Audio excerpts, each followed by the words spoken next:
Hey there, guys! Here's part 4 of the blog I recorded with Caroline. Yeah, they seem to forget that we still pay tax.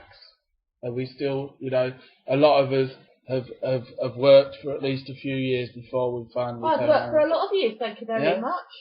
Yeah. Unfortunately, my disability prevented me, because it got worse, it prevented me from working because I became wheelchair bound. What company wants to hire a wheelchair user?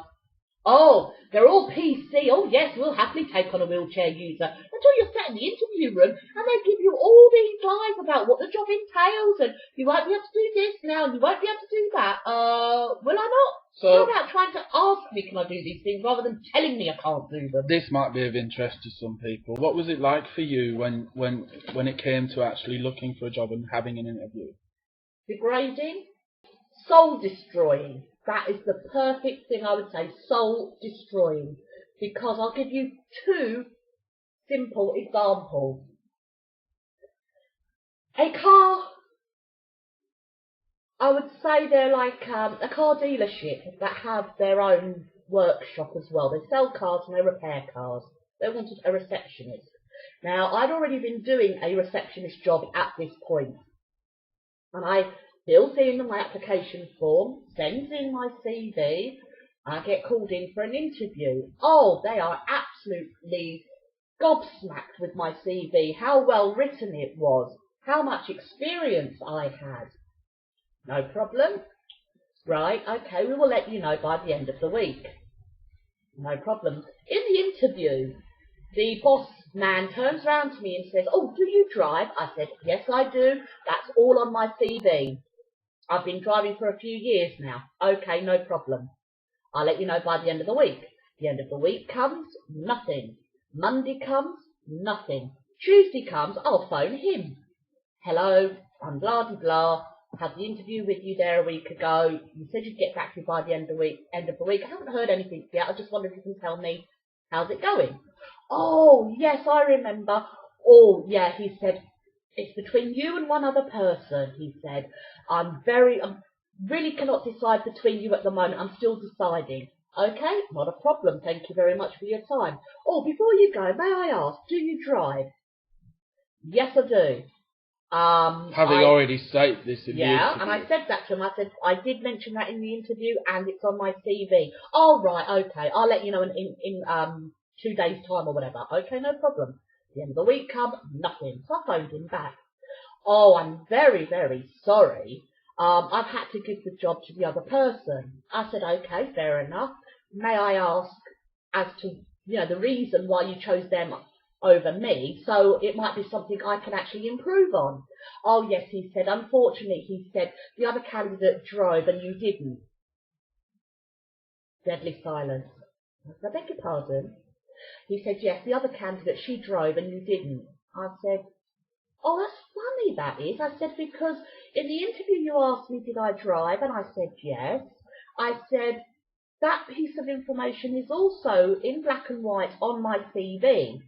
And then when I spoke to you a few days ago, again you asked me if I drove.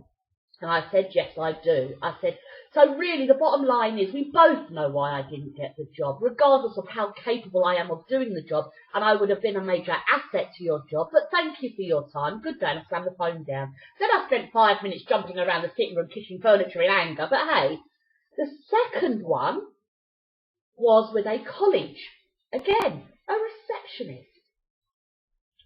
And for the life of me, I can't remember how that went.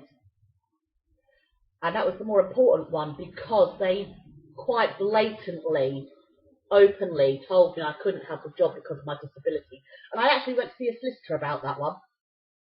And that was West Thames College. And I will name names. We're going back 15 years ago, but it was West Thames College. The multinational, multiracial, multi-this, that and the other. They pride themselves on integrating this society with that society and what have you, but they wouldn't have a disabled person.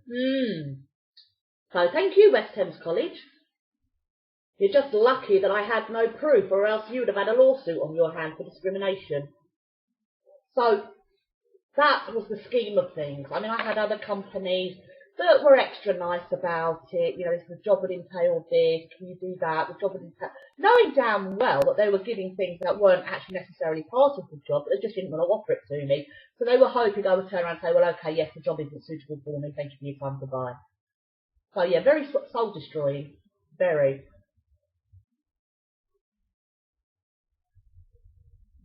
Well, that was a complicated killer, wasn't it? Well, I don't quite know what to say to that. Well, what can you say? That's life. Yeah. But do I hold a grudge? No. West Thames College? No, of course I don't. No, I don't hold a grudge. Hence why I would love to start up a business of my own. Because I'd hire me. I'm sorry, but I'm a bloody hard worker, you know, and I go for jobs that I know I would thoroughly enjoy doing. If you enjoy what you're doing, you're going to get more out of that person. Mm. Just because at the time I wore calipers on my legs. Mm. You know? Oh no, wrong company image. Well, then you're not a company I want to work for. Screw you.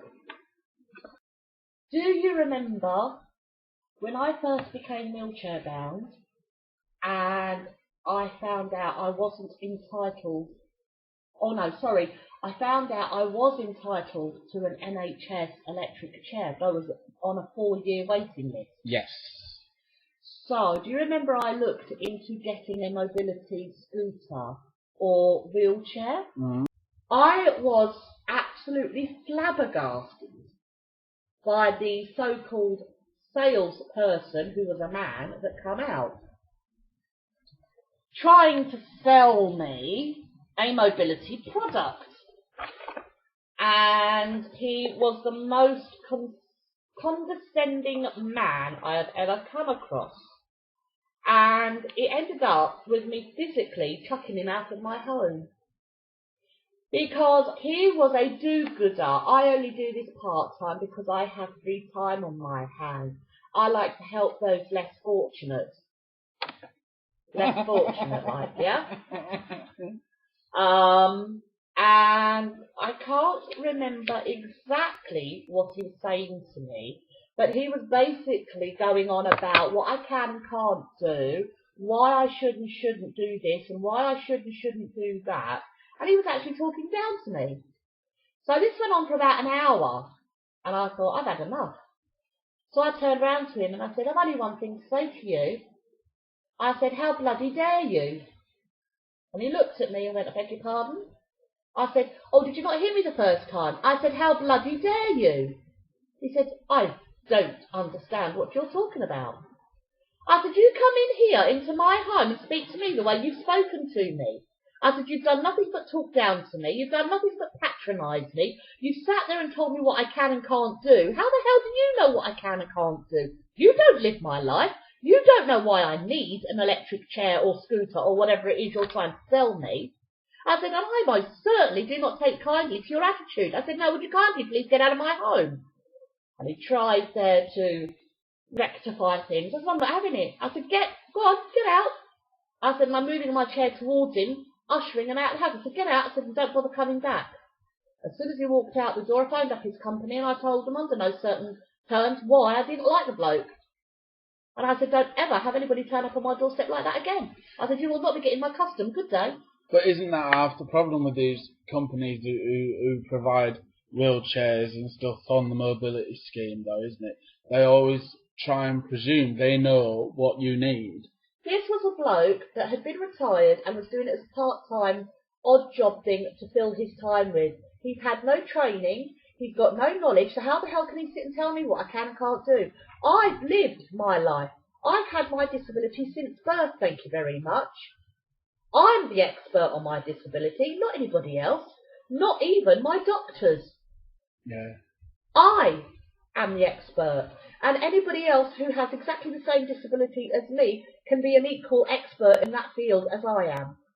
At the end of the day, no one knows. No one is more of an expert than the person who is suffering, in inverted commas, with the disability. Exactly. And I think a lot more people need to be, they need to realise that. It's a similar situation that happened recently. I was inquiring about something, and I was told it's going to cost me £8,000, and I can do this, and I can have that payment plan, and I've got 28-day cooling off period, etc., etc., etc. And he gave me lie after lie after lie after lie, only to find out that everything he'd told me was a lie, and that in fact it wasn't £8,000, it was only £2,000, but because I was disabled, I could have a major discount. Only to find out that was a lie. So he told you that it was £8,000, only to find out by other means that actually he was claiming that he was giving you a discount because of your disability. Yeah, when in fact when it actually it wasn't. No, he was charging me the full price. So that was a lucky escape. So I thought, I'm glad I got my facts straight on that one first. But this is what sickens me. Why use someone's disability to their advantage? We're the ones that should use it to our advantage, if anybody is going to. But isn't it always the same with anybody who does adaptations for disabled people? It's like the same thing, like, you can always find out that whenever you go anywhere to buy anything, like anything you buy in a mobility shop or anywhere like that, is always 10 times more expensive than it would be for any normal person. Oh yeah. The moment they are classed as a mobility aid, the price doubles, regardless of what that item is. Whether it's a left-handed tin opener, if there is such a thing, but as an example, but actually I think there is a left-handed tin opener, yeah. That's a mobility aid. So being left-handed is obviously a disability then. How far do you want to take it? Mobility aid, a left-handed tin opener, yeah? So being left-handed you must have a disability. So my daughter's disabled then because she's left-handed. My mum is disabled because her roots are that she was left-handed, although in her day that was knocked out of her by a ruler from her teacher because it was supposedly really rude practice to be left-handed. You had to be right-handed. So over the years she's converted to being a right-handed person, although she's ambidextrous now because she can use both hands. But originally she was left-handed, so my mum has a disability. Hello. I just think that things are just gone to extremes. They really have. And as usual, which I'm not going to go into this subject because that will be another hour's job, but the government need to get their backsides into gear and realise, do you know what, there is a hell of a lot of things wrong with this country. Not just the stuff that's staring you in the face, but behind the scenes. These companies that are getting away with charging you double. I saw, they're like jar openers. It looks a bit like a wrench, only it's got like a rubber circle at the end of it. And you put that round the jar lid, tighten it, and that helps you open the jar. If you go to a mobility shop, that's something stupid like £15. Supermarkets are now selling that for a £5. So how on earth do they get away with it? Because it's a mobility product. And like I said to you earlier, we're disabled, we've got to be loaded. Because we're entitled to this benefit, that benefit, this benefit. Go and get your facts straight. No, we're not entitled to all these benefits you think we're entitled to. Do you know what I mean? I mean, with what money I have coming in at the moment, I cannot survive. But hey, that doesn't matter. We're loaded. I can afford £15 for a jar opener, can I? I don't think so. That's 3 days' food for me.